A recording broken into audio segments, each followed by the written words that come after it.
យើងបន្តទៅកាន់វីដេអូសេចក្តីជួបត្រឹមប្រកាសទី20ចំណុចទី24បន្តទៅទៀតពុកម៉ែបងប្អូនខ្ញុំបញ្ជាក់បន្តិចខ្ញុំ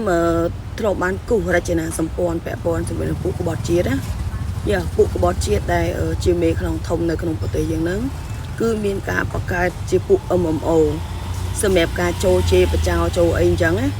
អញ្ចឹងសម្រាប់ខ្ញុំអត់បញ្ហាទេដោយសារអីនៅក្នុងរចនាសម្ព័ន្ធមេខ្នងក្បត់ជាតិដែលបង្កើតក្រុមក្បត់ជាតិទូទាំងពិភពលោកគេមាន system លេងរបស់គេតែតទៅជាមួយនឹងរចនាសម្ព័ន្ធពួក MMO ចូលជេរបចោណាចូលជេរបចោចូលជួយបាក់ពួកក្រុមក្បត់ជាតិគ្នាវាអីហ្នឹងគឺមានទាំងអស់ដោយសារតែខ្ញុំមានការគូសរចនាសម្ព័ន្ធហើយរចនាសម្ព័ន្ធហ្នឹងគឺត្រូវបានកូនចាំដាច់ពុកយកទៅអស់ហើយនៅពេលដែលវាបិទផ្លូវសម្រាប់ខ្ញុំប្រវត្តិមាត់ហ្នឹងណាអញ្ចឹងខ្ញុំអត់ចម្លែកទេហើយពុកម៉ែបងប្អូនគុំខ្វល់ខ្ញុំជម្រាបប្រាប់ពុកម៉ែបងប្អូនហ្នឹងចេះពុកម៉ែបងប្អូនត្រូវដឹងថានៅក្នុងករណីមួយដែលឧទាហរណ៍មានប្រជាជនម្នាក់ដែលកំពុងតែរងគ្រោះដោយសារទង្វើអីមួយយ៉ាងអញ្ចឹងនៅក្នុងការរងគ្រោះរបស់ប្រជាជនណាបើសិនជាអ្នកនោះជាមនុស្សល្អហើយអ្នកនោះគឺជាមនុស្សពិតប្រាកដ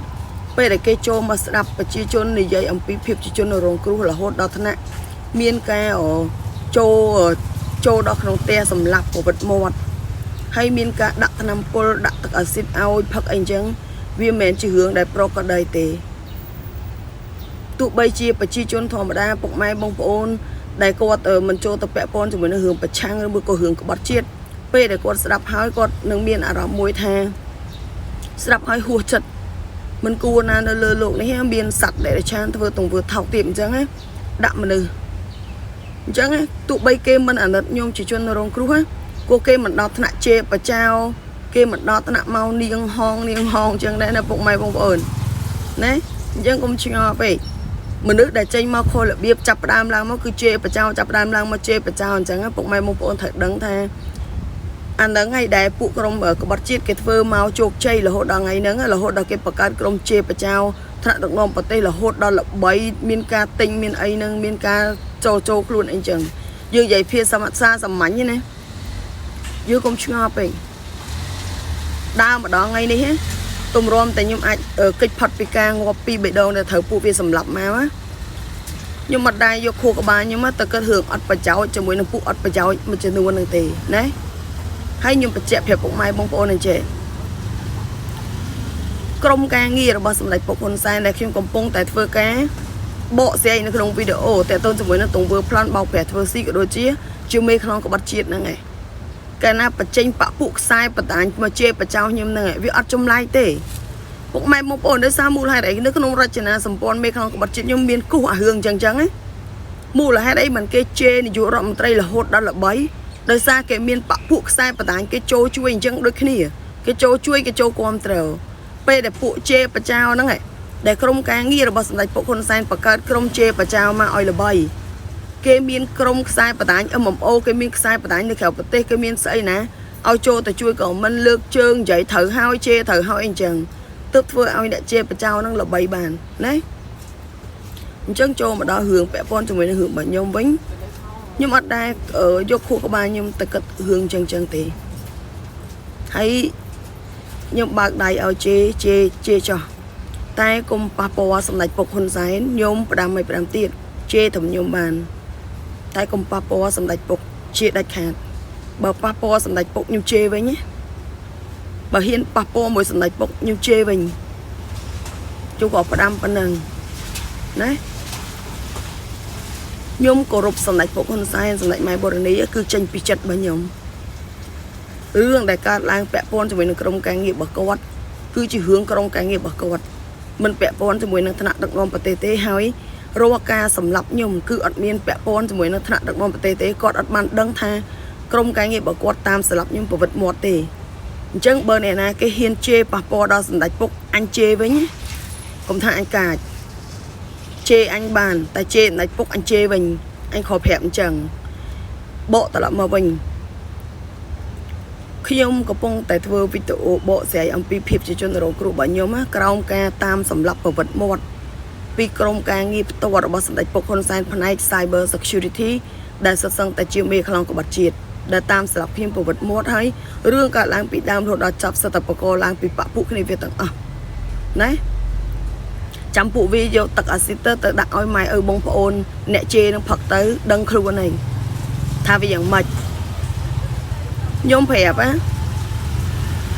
ក្រុមការងារមួយចំនួនរបស់សម្ដេចពុកវាដឹងថាសម្ដេចពុកមើលទៅលើការគ្រប់គ្រង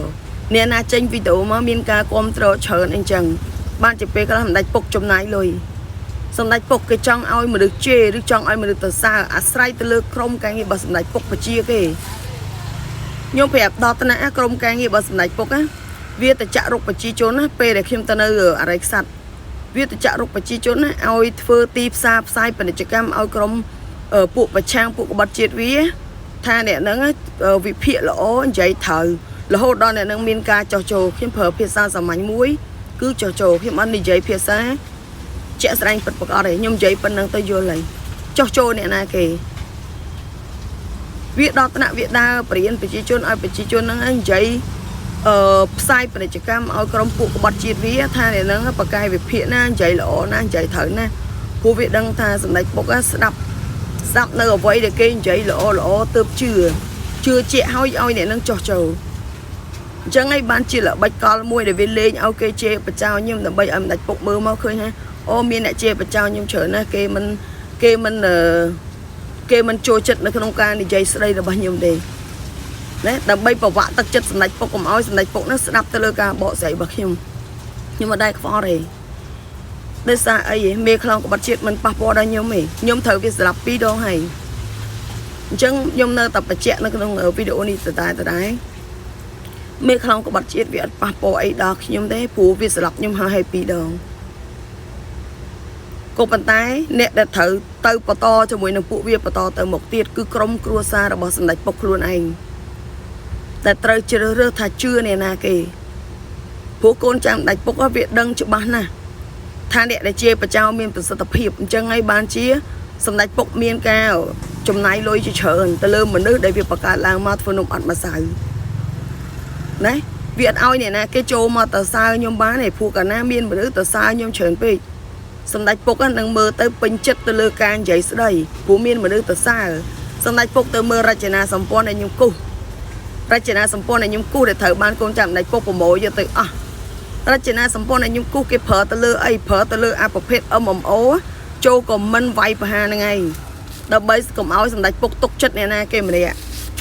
ហើយបើប៉ះចំបពុគ្នាវាដែលបង្កើតឡើងមកវាឲ្យបពុគ្នាវាចូលទៅតសើ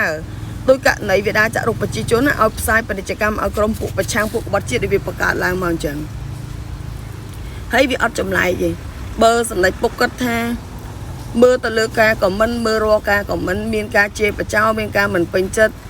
ធ្វើឲ្យសម្ដេចពុកគាត់ថាវាជាការសម្រេចចិត្តមួយដែលមិនជ្រើសរើសទៅលើការជឿនោះខ្ញុំគិតថាគិតឲ្យបានច្បាស់ពួកក្រុមក្បត់ជាតិអាចដើរដល់ថ្ងៃនឹងបានគឺអាស្រ័យទៅលើការពឹងពាក់ទៅលើពួកនឹងឯងណាពួកក្រុម MMO ដែលវាបង្កើតឡើងមកនឹងហើយមិនប្រកាសថាគណនីខ្លះគឺជា real account ទេក្លូនប្រព័ន្ធតំណែងប្រជាជនយកមកលេងហើយដើរប្រជាមាត់ប្រជាជនឲ្យនិយាយកូនចាំសម្ដេចពុករហូតដល់ថ្នាក់ទៅប្រាប់ឲ្យប្រជាជននិយាយទៅសារអំពីពួកក្បត់ជាតិដើម្បីយកសម្លេងឲ្យសម្ដេចពុកស្ដាប់អញ្ចឹងសម្ដេចពុកគួរតែពិចារណាឲ្យមែនតើសម្រាប់ខ្ញុំវិញមិនមានបញ្ហាទេខ្ញុំគ្រាន់តែចង់បកស្រាយអំពីភាពជាជនរងគ្រោះហើយនិយាយនៅអ្វីដែលជាការពិតដែលគ្មានមនុស្សនៅក្នុងโลกនឹងដឹងអ្នកដែលបានដឹងគឺជាភ័ព្វសំណាងហើយបើដឹងហើយមិនជឿទេអានោះគឺជារឿងរបស់ខ្លួនឯងទេណាព្រោះខ្ញុំបញ្ជាក់នៅក្នុងនេះកុំឲ្យមនុស្សលំដាប់កម្រិតប៉ុណ្ណឹងធ្វើបាបពីក្រោយខ្នងរាប់ឆ្នាំឲ្យតកូនតចៅ